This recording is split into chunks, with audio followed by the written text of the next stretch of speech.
All right, well, thank you for being here today as you hear about yet another drug trafficking organization that has been dismantled here in Orange County.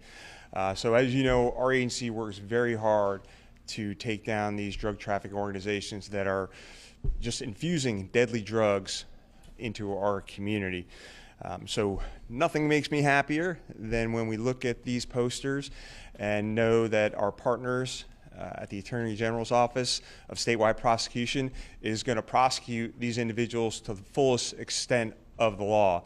And so that means mandatory minimum sentences for most of these folks ranging from 15 to 25 years. So in September of last year, the Orange County Sheriff's Office and the Florida Department of Law Enforcement began this multi-jurisdictional investigation into this drug trafficking organization that spanned from Orange to Polk to Osceola to Hillsborough County. And what the two folks at the top were doing is they were importing drugs, fentanyl from California and Mexico, and cocaine from Puerto Rico.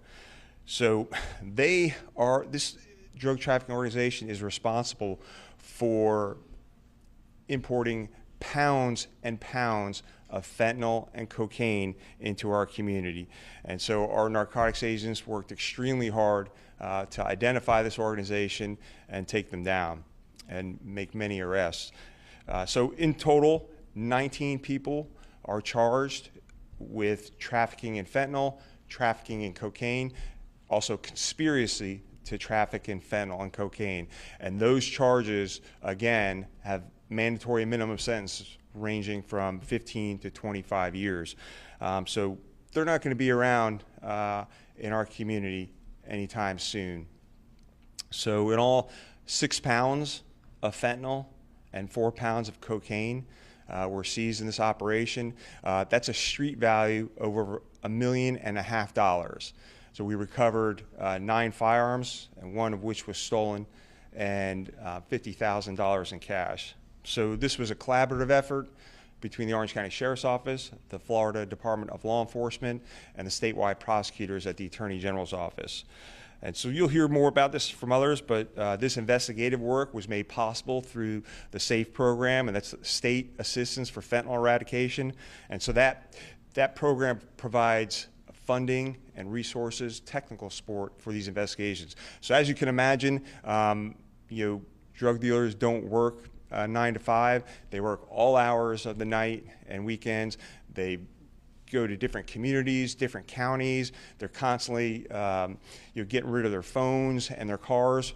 So to do an investigation like that, it costs a lot of money. But the benefit of this investigation is that these folks will not be in our community putting these deadly drugs here in Orange County or anywhere else. And they're going to be going away for a long time, 15 to 25 years. And I will say that these investigations save lives. Last year in Orange County, there were nearly 200 overdose deaths, specifically from fentanyl and cocaine. So putting folks like this away will save lives in this community. I couldn't be prouder of the hard work the men and women, the Orange County Sheriff's Office, the Florida Department of Law Enforcement, and our statewide prosecutors. And a lot of this work is not the glamorous stuff you see in TV and movies. It's a lot of waiting around, watching, trying to build this case so that these folks never put drugs into our community again. So I want to thank the Attorney General for his partnership, and the Florida Department of Law Enforcement and the state of Florida for this generous funding that helped with this investigation. And this won't be our last takedown of dangerous criminals in our community. We're going to continue to work these large-scale operations through the SAFE program.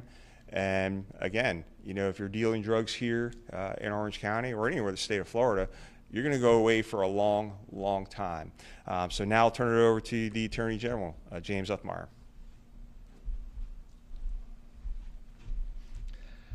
Thank you to Sheriff Mina and his team. I also want to thank Florida Department of Law Enforcement. We have Assistant Commissioner Lee Massey here who will speak in just a few minutes. When we say we want to make Florida the safest state in the country to raise a family, that is a promise. And it is a promise that we are only able to keep because of these guys, We've got the best law enforcement in the country. There's no doubt about that. And I think today's announcement is just further evidence of that. You've got great coordination here amongst multiple agencies as we take down a major drug trafficking organization here in Central Florida. So as the sheriff said, my Office of Statewide Prosecution is bringing charges against 19 individuals. 17 have already been arrested over the last couple days. 2 remain at large, but we will get them, and we will prosecute them to the fullest. Our administration, over the past few years, has made combating the fentanyl crisis a priority. We've passed numerous pieces of legislation that the governor has signed to increase penalties where these traffickers dangerously expose law enforcement to fentanyl. There are second-degree felonies now for that. If you are trafficking fentanyl and somebody somewhere dies and it can be tied to you, you are liable for a first-degree felony and you're going to go away for a long time. So we are keeping the streets safe. We are advancing rule of law. Florida is seeing record low crime numbers across the state, and it's because we back our law enforcement and we put people away who do harm to our communities.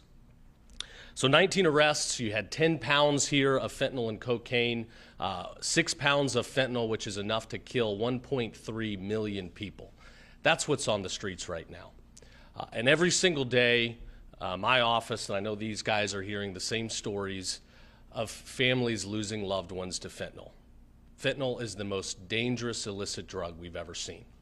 It can kill people in very small amounts, and it's finding its ways into families, into less severe drugs, a joint of marijuana. You'll have a young person that smokes this not understanding what's totally involved.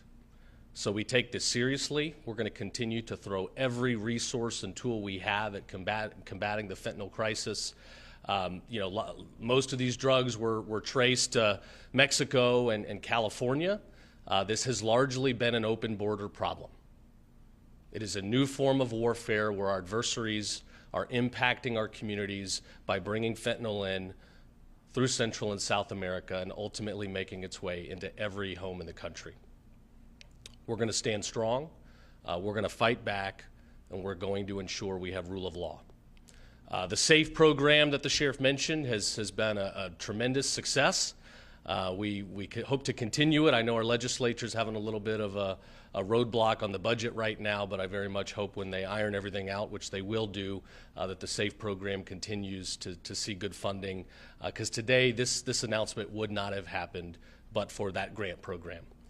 The SAFE program provides tools and resources to local law enforcement to help them combat fentanyl. In total, we've already seized over 175 kilos of fentanyl. As a result of the program, we've made over 1,500 arrests. That's not including all of the weapons, millions of dollars in cash, vehicles, and other associated ties to trafficking and other crimes that we found as a result of this program. So again, I want to thank law enforcement. I want to thank the federal partners for helping us shut down the border and combat this dangerous issue at the national level. And rest assured that as Attorney General, we will fight drug traffickers to the fullest. If you want to engage in this type of behavior in Florida, get ready to do some time. So, thank you.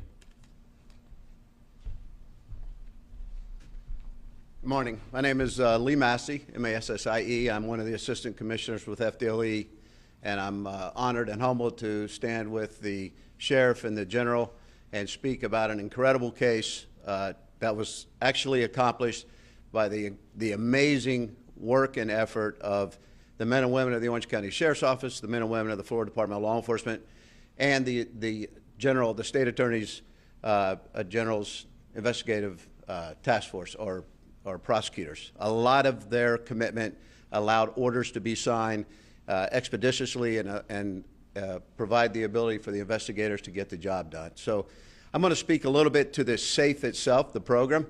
I'll let the sheriff and Captain Ela speak to the specifics of the investigation. Just SAFE, and to reiterate a little bit of what the general said, program started in 2023, fiscal year 23. The governor at the time decided the best way to fight this problem was, this epidemic was to provide funding to law enforcement to go out and do what they're very good at. And in 23-24, we are provided $20 million to go out and start this SAFE initiative. Followed up in the 24 fiscal year, 24-25, with another $8.5 million.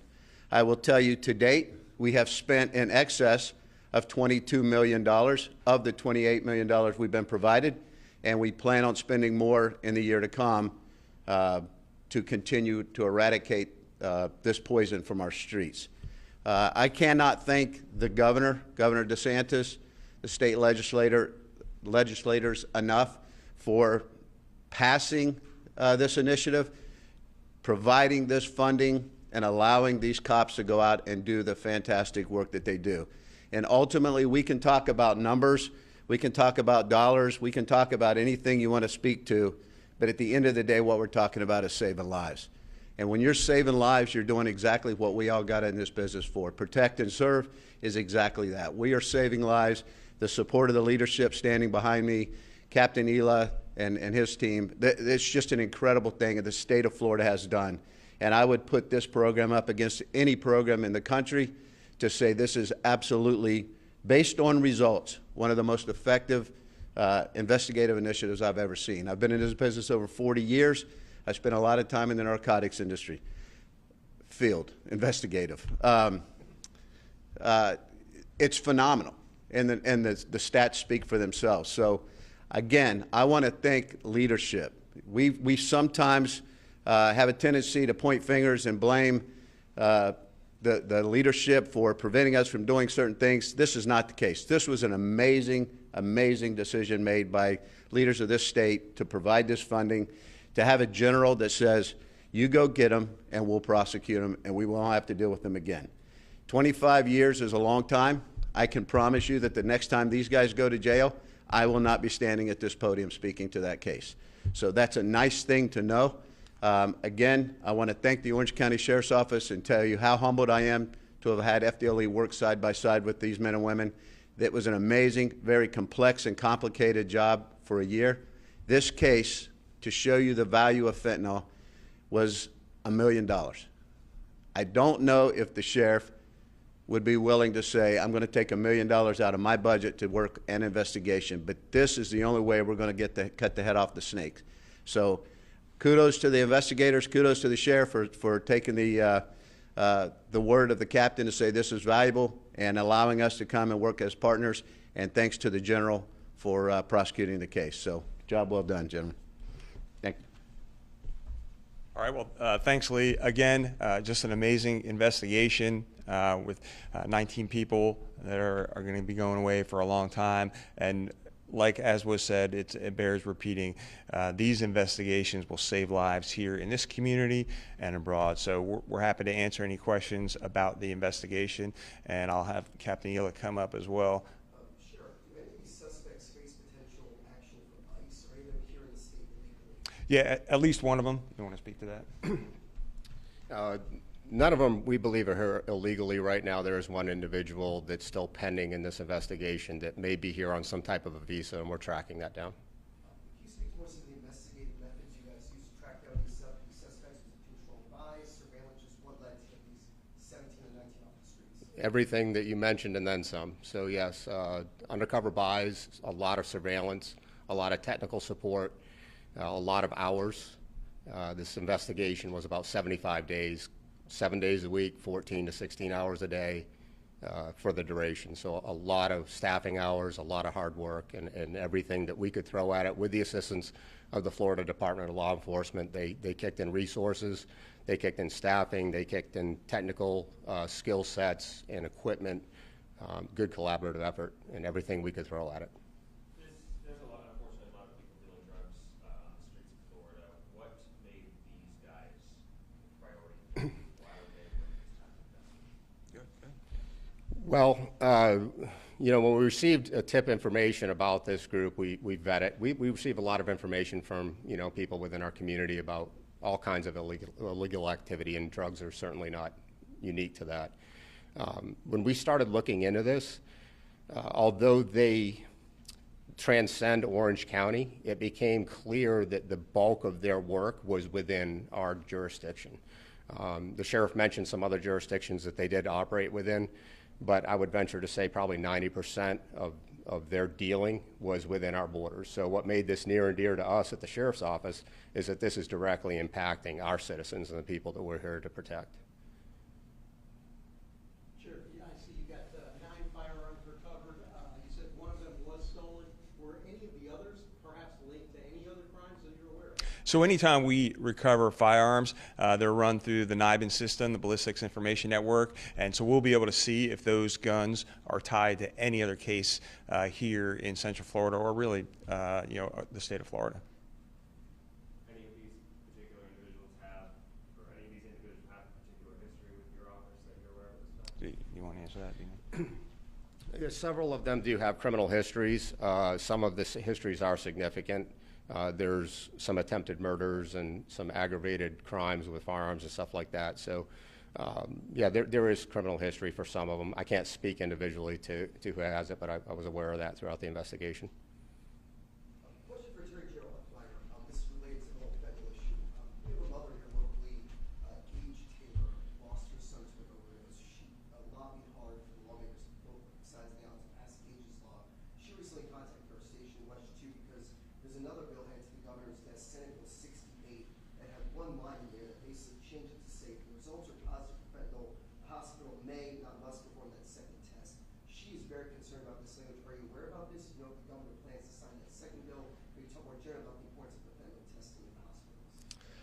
Yeah, I'm not aware of the specific line you're referencing, and I know better than to get out ahead of the governor on his prerogative to sign bills. What I can say is, it's everywhere. We see it everywhere, and fentanyl is seeping into so many other aspects of organized crime. So you've got fentanyl, you've got human trafficking. We see major connections to retail theft. You've got major ties to other drug efforts. It is the centerpiece of everything. So we're going to do everything we can. I can assure you the governor wants to combat fentanyl to the fullest possible. Any resource, we will spare no expense. When it comes to this crisis, we are all in as a state. Everybody good? Okay. All right, thank you. Sheriff.